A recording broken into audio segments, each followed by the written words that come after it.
Kaya pala ganito ang naging resulta ng kapalaran ko. Kasi alam ng Diyos na kaya ko. Sa edad kong to, napagod na akong magmadali. Kaya lahat ng ginagawa ko ngayon, ini-enjoy ko na lang.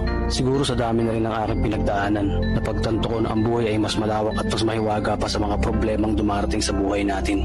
Tumatanda na tayo, baka sa kakahabol natin sa masagana at maayos na buhay, ay hindi na natin na-enjoy ang buhay.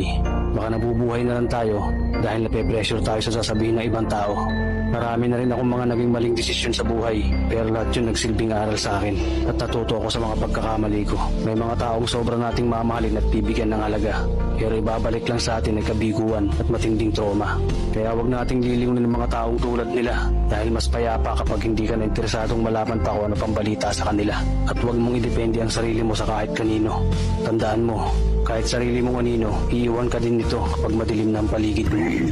Kailangan natin matutunan na huwag ikumpara ang sarili natin sa iba dahil hindi natin laban ang laban nila. Karera mo to, hindi nila karera. Dahil ang buhay ay hindi naman nasusukat sa kung sino ang mayaman, kundi kung sino ang payapa. Kaya galingan mo lang palagi, tol, dahil napakaraming tao mapanghusga, hihilahin ka pababa. At lagi mo itong tatandaan. Beats, beats.